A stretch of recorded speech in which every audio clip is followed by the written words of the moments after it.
Welcome to Mythos AI, your source for Cliff's Notes on complex subjects. Join Anna and Phil for yet another engaging conversation. Okay, let's unpack this. We're taking a deep dive today into, well, the really long story of art. Yeah, it's a huge topic. Huge, but we're focusing specifically on how, money and technology have constantly reshaped it, what art is, who gets to make it, how we even value it. And that story brings us right up to generative AI, doesn't it? Exactly. So our mission, really, is to see if art's economic journey kind of follows this bell curve shape. Like starting communal, non-commercial. Right. Then becoming this valuable commodity, tied up with capital, and now, well, maybe heading somewhere new, more accessible maybe, with different ideas about value. It's a fascinating lens, looking beyond just the objects themselves. Yeah, we want to trace those big shifts, the forces behind them, and figure out why this is about more than just auction prices. It feels like it touches on the core of creativity itself, especially now with AI in the mix. It really does. And it's useful to think about art not just as, things in museums, but as this activity that's deeply embedded in human history. Way, way back. Before markets, before capital as we know it. Long before. We're talking tens of thousands of years. That seems like the right place to start. Setting the stage way back then. What do we actually know about the earliest art? The evidence is incredible, really. It pushes back over 40,000 years deep into the Paleolithic. You think of the famous European caves like Chauvet, Altamira, Lascaux. Amazing paintings. Right, the classic examples. But it wasn't just Europe. We've found rock art that's just as old or maybe even older in places like Indonesia, across Africa. It suggests this was a widespread human impulse, possibly originating in Africa. And not just paintings, right? There were objects, too. Oh, absolutely. Sculpted things, like the Venus of Hohlfels, that tiny figure, or the Lion Man from Germany, which is incredibly complex for its age. Wow. And the key thing is these weren't made for sale. There was no market. They were woven into the fabric of community life. So if they weren't commercial, what was their purpose? Why make them? It seems they were primarily symbolic, maybe religious, maybe ritualistic, possibly connected to shamanism or ways of telling stories, passing knowledge down. Hunting rituals, maybe? Social structure? All of that. Reinforcing shared beliefs, helping the community understand its world and its place in it. The art was functional in a deep cultural sense. Which means how they valued it was totally different from our concept of art value today. Completely different. Value wasn't about market price. It was about social utility, spiritual meaning, its role in rituals. Ownership, if you can even call it that, was likely communal, or maybe based on gift-giving. Nothing like the private ownership and commodification that came later. And no professional artists in our sense, like people making a living selling their work. Doesn't seem like it. The creation was likely integrated into other community roles. The art's power came from its context, its function within that specific group, not its potential resale value. It's such a stark contrast. It really is, and understanding that baseline is crucial for seeing how drastically things change later on. Which brings us to that change. How did we get from that communal, ritualistic art to systems where art is so tightly bound up with money and power? That's the big transition, the rise of what you could call the capitalization of art. It really takes shape with patronage systems. Okay, patronage. So wealthy elites supporting artists. Exactly. Rulers, religious institutions, popes, princes, powerful merchants later on, they started directly funding artists and commissioning works. And presumably they had their own reasons for doing this beyond just appreciating the art. Oh, absolutely. Patronage was deeply connected to the patron's own agenda. A ruler like Gudea commissioning statues, that wasn't just decoration. It helped legitimize his power. Right. The church commissioning huge projects, paintings, cathedrals, that was about teaching theology, yes, but also asserting the church's power and influence. Think of Pope Julius II getting Michelangelo and Raphael to work for him. That boosted papal authority. Or families like the Medici, using art for status. Precisely. Displaying wealth, enhancing prestige, making their influence visible and sort of acceptable. It was a tool. So many famous names operated under this system, didn't they? Yeah. Leonardo, Michelangelo, even later figures like Shakespeare, Mozart. Yes, many of the greats we recognize were supported by patrons, at least for parts of their careers. This system worked well when wealth and power were really concentrated. But it wasn't static. it started evolving. Towards something more like a market. Towards the bourgeois art market, yeah. This really picks up speed in the, say, 18th and 19th centuries. It's tied to the rise of the middle class, the expansion of capitalism. So artists started making art not just for a specific commission, but kind of on spec, hoping someone would buy it. Exactly. Producing for a broader, often anonymous group of potential buyers. This is where the idea of the professional artist making a living from market sales really solidifies. And this must have clashed with the older ways, the established institutions. It definitely did. Think of the official academies, like the Académie des Beaux-Arts in France and the big state-sponsored exhibitions, the Salon. They held a lot of power initially, dictating taste. But new movements didn't always fit in. Right, like the Impressionists. They were often rejected by the Salon. So artists, especially those without independent wealth or connections, had to find other ways to sell their work just to survive.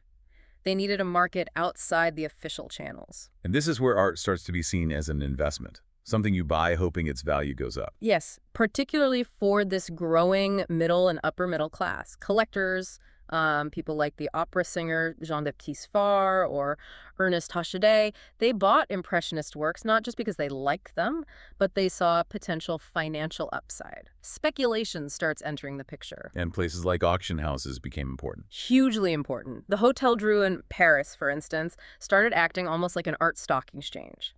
Prices were set by public bidding, creating a visible market value. Which means the role of the art dealer must have become critical. Absolutely essential. Dealers and galleries took on this massive role. Someone like Paul Durand-Ruel, who championed the Impressionists, he wasn't just selling paintings. Well, what else did he do? He gave them stipends, financial support when they couldn't sell. He organized their exhibitions, wrote about them, cultivated relationships with collectors. He was actively building the market for them. These dealers became the new gatekeepers. Oh, how art got validated completely changed. It wasn't just the patron's taste anymore. No, it became this complex dance between the dealers, the critics writing about the art, the galleries showing it, the auction houses setting prices, and ultimately what the market would bear. And that whole system was fundamentally linked to capital. Okay, so that whole period, the rise of patronage and then the bourgeois market, that represents the peak in your bell curve model. Exactly. Let's map it out. Stage 1, expression. That's the prehistoric, the early indigenous art, communal, ritual, value based on cultural function. Got it. Stage 2, capitalization. That's the rise and, you could say, the peak of art as a commodity. Patronage is the start, the bourgeois market is the full flowering. Elite control, market forces, art as an asset. That's the upward slope in the top of the curve. And stage 3, where we are now, is the descent, democratization. Yes, that's the idea. We're in a phase driven by technology that keeps lowering the barriers to making art and seeing art. And this challenges that scarcity model that Stage 2 relied on. What was the first big technological push in that direction, before digital? You'd have to say the printing press, back in the 15th century. Before that, making copies of images or text was incredibly slow and expensive. Labor-intensive. Hugely. The press allowed for mass reproduction. Suddenly, images, texts, they could spread widely, become affordable. Think of someone like Albrecht Dürer. His fame spread across Europe because his prints were distributed everywhere. So people could see and know about art even if they couldn't see the original. Precisely. It started to decouple appreciating art from needing to own the unique physical thing. And it also enabled things like social commentary through prints to spread more easily. Then fast forward a few centuries, and digital tools just turbocharge that whole process. Completely. Late 20th, early 21st century. Software like Photoshop, 3D modeling tools like Blender, platforms like DeviantArt, Behance for sharing, then VR, AR. Lowering costs, lowering skill barriers. Dramatically. And enabling global reach. You didn't necessarily need a gallery in Paris or New York anymore to get your work seen. Plus, museums started digitizing collections, making masterpieces accessible online to anyone. Which leads us to generative AI. It feels like the culmination of this trend, maybe? It certainly feels like the most powerful step yet in that direction. Tools like Midjourney, Daily, Stable Diffusion for images, Google's VO for video, they are radically collapsing the technical skill, the time, the cost needed to produce really complex, sophisticated outputs. You just describe what you want, essentially. In many cases, yes. You bypass years of traditional training in painting or animation or filmmaking techniques. What does that do to the idea of art as a commodity based on rarity and skill? It puts enormous pressure on it. If you can generate high-quality visuals or music or video very quickly and cheaply, you get a potential explosion in supply. Oversupply. Right. And basic economics suggests that could drive down prices for certain kinds of creative work, challenging the value proposition that was based on the artist's unique skill, the labor involved, the rarity of the output. You always hear pushback against these new technologies, though. People worried about quality or authenticity. Absolutely. It's a recurring pattern. The printing press faced criticism. Photography was initially dismissed as not real art. Digital art faced skepticism. And now we hear very similar arguments about AI art. Is it authentic? Does it devalue human skill? It's the reaction you expect when established ways of doing things are disrupted.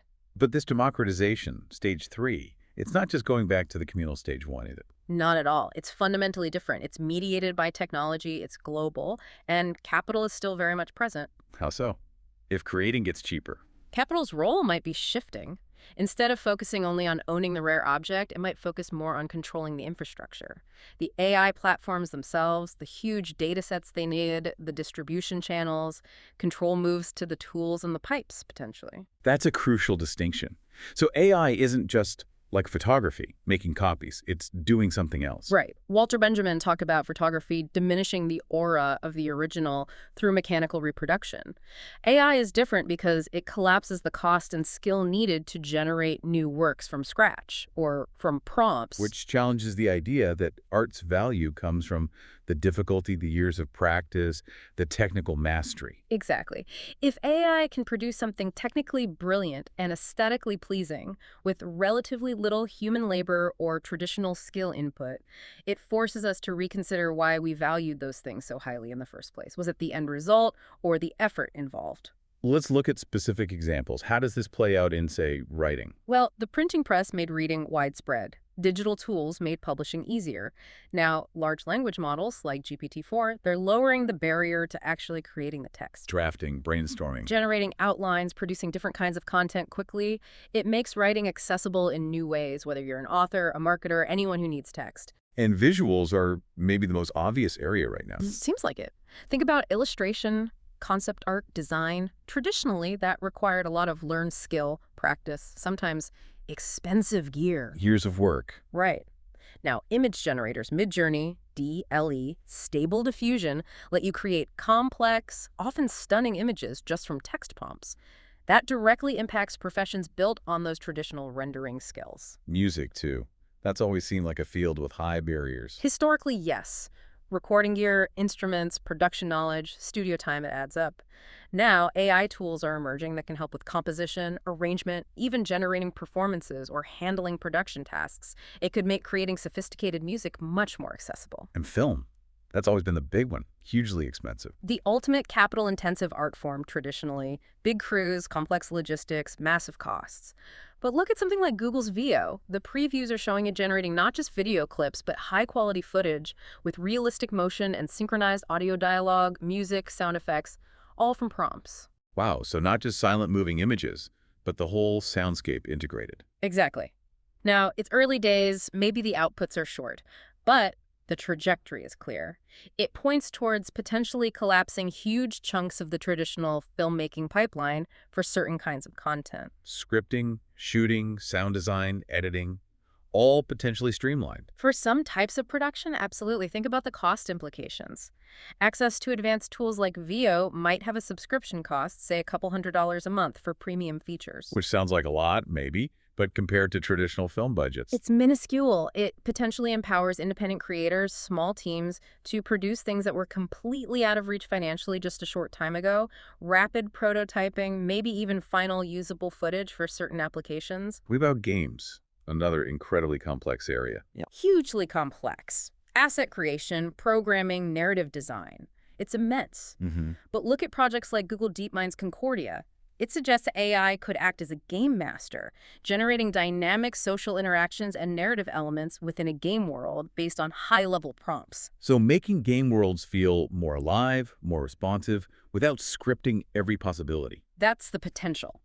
Combined with game engines that have already made the technical side more accessible, AI could allow creators to build richer worlds more efficiently, focusing more on the overall design and prompting the AI to fill in details. But you mentioned the flip side, this reliance on the platforms. Yeah, that's the potential downside of this democratization. Creating might get cheaper for the individual, but we might become more dependent on the big companies that own the AI models, the platforms, the data. Control and value could shift to that infrastructure layer. It brings us back to that core tension.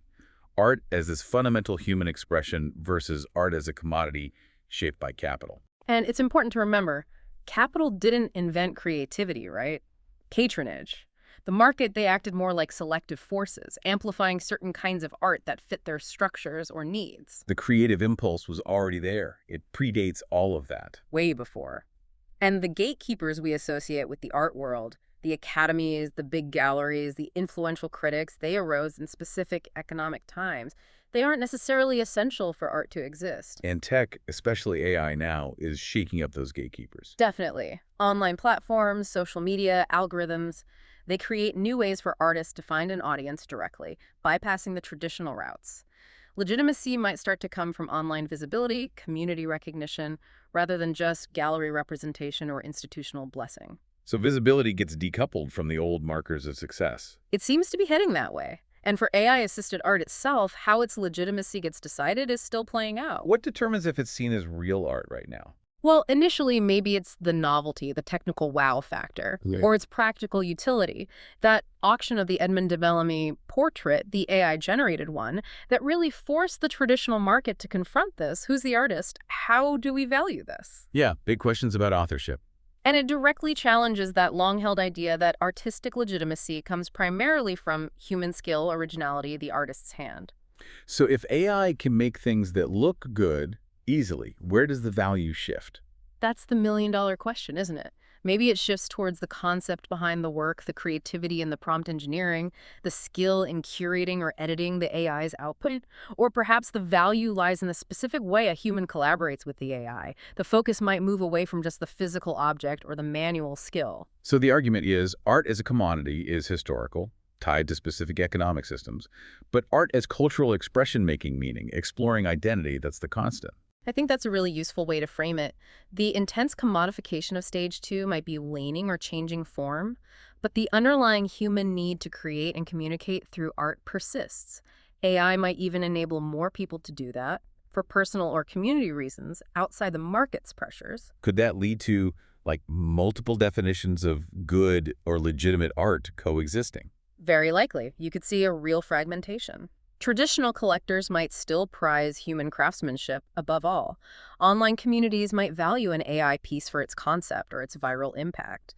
Different groups might have entirely different criteria for what makes art meaningful or legitimate to them. And capital will just adapt to that, find new ways to engage. Capital is incredibly adaptable. It probably won't just vanish. If owning unique objects becomes less central, maybe it focuses on owning the AI platforms, controlling the data, or finding ways to monetize the new kinds of creators, the prompt artists, the AI curators who emerge in this new landscape.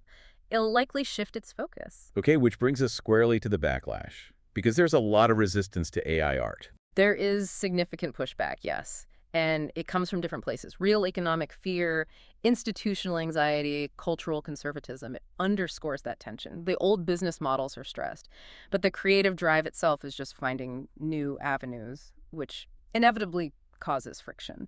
What are the main drivers of that backlash, especially for artists trying to make a living? Economic anxiety is huge. Illustrators, designers, writers, musicians, many are genuinely worried about AI automating their tasks, potentially replacing them, or just flooding the market with cheap content, driving down rates and devaluing their expertise. The double bind you mentioned, wanting to use the tools but fearing obsolescence. Exactly. And copyright is probably the biggest battleground right now. The training data issue. Yes. The fact that many AI models were trained on vast amounts of existing online artwork and text, often without permission from or compensation to the original creators. Many artists see this as fundamentally unethical, essentially theft of their labor and style. And the legal side is messy. Very much so. Laws are struggling to catch up. In the US, for instance, work generated purely by AI generally can't be copyrighted, but if there's significant human input prompting, editing it gets murky, and we're seeing major lawsuits filed by artists against AI companies over this training data usage and alleged style infringement. So the copyright fight is really an economic fight. about controlling and monetizing creative work. At its core, yes. Copyright has been the main tool for artists to do that, and AI throws a huge wrench into that system. Beyond the legal and economic, there's also a kind of cultural or aesthetic resistance, calling it soulless or slop. Right. Criticisms that frame AI art as inherently derivative, lacking meaning, or just a shortcut for people without real skill. This often comes from a place of defending established values about human creativity and craftsmanship, and a fear that the market will be saturated with low quality or generic content. So it's a mixed genuine economic fears, complex legal ethical issues, and a kind of cultural apprehension about the technology itself. Exactly, and recognizing those different strands helps understand the whole picture.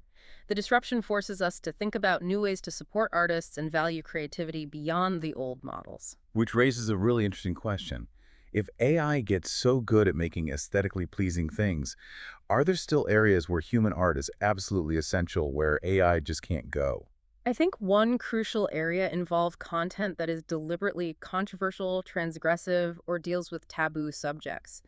Human artists have always been vital in pushing those boundaries, acting as cultural provocateurs. Can you give some examples of that role? Oh, throughout history. Think of Michelangelo facing criticism for nudity, Caravaggio's shocking realism for his time, Duchamp submitting a urinal as art, Yoko Ono exploring vulnerability, Marina Abramović confronting audiences with violence or endurance, Judy Chicago's explicit feminist art, AI Weiwei's direct political challenges, Herman Nietzsche's ritualistic, sometimes disturbing performances, Shigeko Kubota using video for feminist subversion. Art that makes people uncomfortable, challenges power, breaks norms. Exactly. That function is critical for cultural dialogue, for exploring the difficult parts of the human experience. And this is where AI seems to run into significant limits. Why does AI struggle there? Several reasons. A big one is content moderation on the platforms. The companies running these AI tools are often extremely cautious about liability, brand safety, public relations. They tend to build in filters and restrictions to prevent the AI from generating anything potentially offensive, explicit, or politically sensitive, even if it has artistic merit. So they program the AI to play it safe. Outsourced puritanism, as you called it. That's a good way to put it. Then there's training data bias. If sensitive topics are avoided or skewed in the data, the AI won't handle them well. And fundamentally, AI lacks lived experience, genuine intent, emotional depth. It can't truly understand the nuances or take the kinds of risks involved in creating genuinely challenging art. Developers are also just cautious about misuse. Does that create a risk of cultural sanitization if AI generates more and more of our content but avoids the tough stuff? It's a potential concern, yes. If AI systematically steers clear of difficult territory, art could lose some of its critical edge, its ability to make us confront uncomfortable truths. The space for art that deliberately engages with discomfort, power, and taboos seems likely to remain uniquely human. Because human artists have that lived experience, the intention, and the willingness to take risks, social, political, emotional risks. Precisely. That capacity for intentional risk-taking, driven by personal conviction or experience, is something AI simply doesn't possess. So maybe in a world flooded with easily generated, aesthetically pleasing AI content, the truly human art will be recognizable precisely because it is difficult, provocative, maybe even unacceptable to the mainstream or the algorithms. That seems very plausible. It could become a key differentiator, a frontier where human creativity asserts its unique and irreplaceable value by going places the machines are designed not to. So wrapping this up, we've covered this incredible journey of art's economic life. From ancient communal functions, through its peak as a powerful commodity tied to capital, and now into this potential new phase shaped by AI's democratizing effects. Right, and it seems while those old business models based on scarcity and traditional gatekeeping are under stress, that core human impulse to create isn't going anywhere. It's just finding new tools, new channels. Even as capital adapts, maybe trying to control the infrastructure now. We saw how AI can lower barriers across so many different creative fields, writing, visuals, music, film, games, but also how it seems limited when it comes to tackling the really difficult, controversial, boundary-pushing stuff. Which highlights that unique human capacity for risk. The willingness to explore discomfort, to challenge norms, something AI seems inherently ill-suited for. And that leaves us with a really important question, doesn't it? In a future where AI can churn out aesthetically pleasing content almost effortlessly, how do we make sure we still value and support the art that does challenge us? The art that digs into uncomfortable truths or takes risks that AI platforms might censor or avoid? It really feels like there's a cultural need now to develop new frameworks for valuing creativity. Frameworks that go beyond just market price, that recognize the unique importance of human experience, human intention, and maybe above all, the courage to create something difficult or deeply personal. Definitely something for all of us to think about as this landscape keeps changing so fast. Thanks for listening to Mythos AI. Stay tuned for more concise insights. And remember to hit the like button and subscribe for future episodes.